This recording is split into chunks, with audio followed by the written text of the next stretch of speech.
Bonjour, bienvenue pour une nouvelle vidéo du cabinet Landau Associés. Survolons ensemble le projet de loi Respect des principes de la République.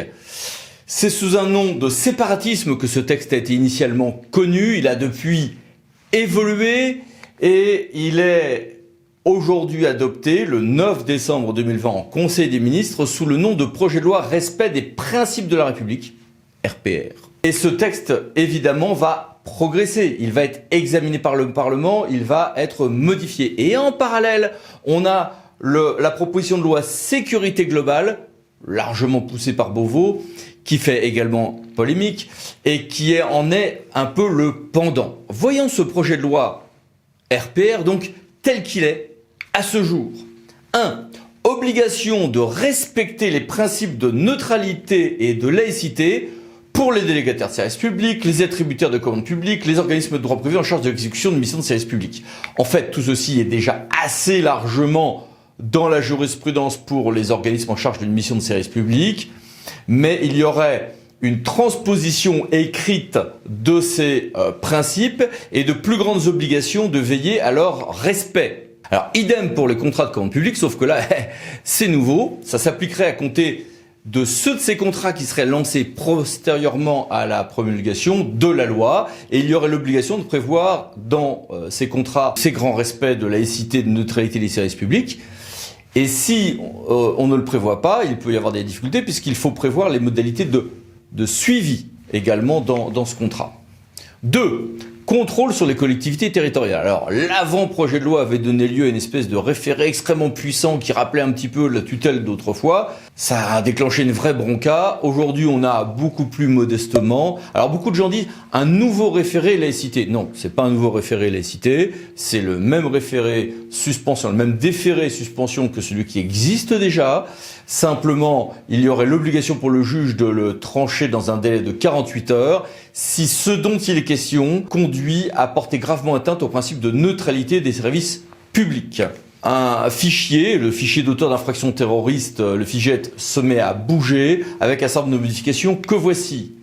4. Nouvelle protection pour les agents publics, avec une protection pour un certain nombre d'infractions pénales pour les protéger contre des violences, des menaces ou autres. Deuxième chose, extension des dispositifs de signalement pour ceux qui s'estiment agents publics, mais tous les agents publics victimes d'actes de violence, discrimination, etc. 5. Un gros volet, c'est les nouveautés pour les associations. Toute demande de subvention se ferait, à peine d'illégalité et de remboursement obligatoire, avec un engagement de l'association à respecter les principes républicains via un contrat d'engagement républicain, alors qu'aujourd'hui, le juge avait plutôt censuré celle des collectivités qui faisaient signer des chartes de laïcité aux associations subventionnées. Alors, quels sont les principes avec lesquels on s'engagerait? Liberté, égalité, fraternité, oui, bon d'accord. Respect de la dignité humaine, oui, certes. Et sauvegarde de l'ordre public, ce qui est plus débattable, notamment au Conseil constitutionnel. Alors, pour rassurer tout le monde, on nous dit que cet article n'a pas pour objet de leur empêcher d'exister, d'avoir des choix confessionnels, etc. Du moment que ce sont des associations d'inspiration confessionnelle, évidemment pas les associations cultuelles qui ont un régime à part. Bon, pour celles des associations qui ont un agrément, il y aurait également des conditions d'octroi renforcées, y compris sur le fonctionnement démocratique et la transparence financière. Il y aurait des modalités renforcées de dissolution administrative des associations en groupement de fait, avec voici quelques détails.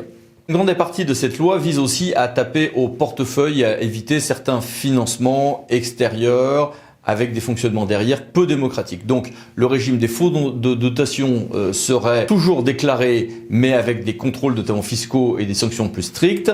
Et les organismes à but non lucratif bénéficiaires de dons devront faire un certain nombre de déclarations cette année avec des reçus écrits.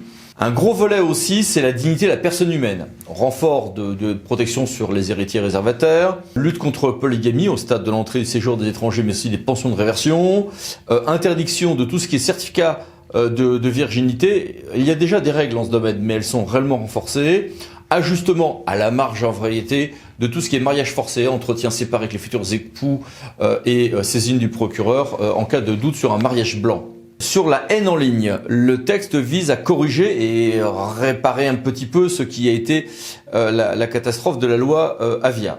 Donc, un nouveau délit de mise en danger de la vie d'autrui par diffusion d'informations, notamment avec des adresses personnelles ou des choses comme ça. Bon, après, évidemment, le drame et l'assassinat de M. Paty, évidemment que c'est considéré comme utile. Il y aurait une procédure qui permet de rendre effective une décision de justice constatant l'illicité d'un site internet. Il y avait aujourd'hui des blocages. Et puis il y a un problème, c'est que les réseaux sociaux disent « Ah, je ne suis pas un organisme de presse, je ne suis qu'un simple hébergeur, je ne suis pas responsable en gros de mon contenu ou seulement dans des manières plus limitées qu'en droit de la presse, mais j'ai les bénéfices de le droit de la presse, par exemple, pas de comparution immédiate pour tout ce qui est injure ou diffamation. » La loi leur dit, écoutez, si tu as un réseau social et que tu n'es pas un organisme de presse, que tu n'as pas de directeur de publication, alors on peut faire de la comparution immédiate sans pour autant toucher à la loi sur la liberté de la presse. Plutôt malin.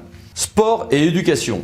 Il y a un gros volet éducation avec une scolarisation obligatoire. L'éducation est déjà obligatoire, mais c'est la scolarisation qui est obligatoire, sauf autorisation. Donc c'est la fin de l'éducation à domicile, sauf dans certains cas très limités, ce qui évidemment est très controversé. Régime de fermeture administrative renforcé pour les établissements privés hors contrat et les établissements illégalement ouverts, avec des procédures plus souples et plus rapides.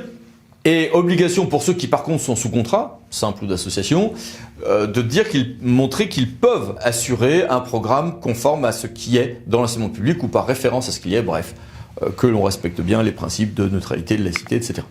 Ils ont le droit d'être confessionnels, mais que les valeurs de la République sont transmises. Ajustement à la marge sur les fédérations sportives, on n'est plus en tutelle mais en contrôle, mais avec du coup des contrats à durée déterminée et un certain nombre de principes républicains que l'on contrôle. Ok. Et puis il y a un gros volet sur les lieux de culte, les associations cultuelles, avec notamment des modalités plus souples au sein des associations cultuelles, mais surtout plus démocratiques pour imposer un contrôle plus direct par les fidèles du terrain ici en France et non pas des dirigeants nommés d'on ne sait où, tout en gardant la possibilité d'avoir évidemment des religieux qui peuvent ne pas être désignés par l'association du terrain et toute une série de contrôles supplémentaires sur les financements notamment de ces associations et quelques toilettages, y compris sur le droit local alsacien et mosellan, et puis des toilettages sur tout ce qui est police des cultes, des nouvelles sanctions pénales, y compris pour ceux qui discriminent en fonction de la religion ou qui visent à entraver l'exercice libre des cultes. Ce texte donne lieu à beaucoup d'espoir pour certains, d'inquiétude et d'indignation démocratique pour d'autres. En tout cas, voyons ce que va devenir ce texte qui est évidemment sur un terrain immensément sensible et voyons ce qu'on dira le Conseil constitutionnel après le passage au Parlement. D'ici là, revoyons-nous bientôt pour d'autres vidéos, d'autres articles et bon courage, à bientôt, merci, au revoir.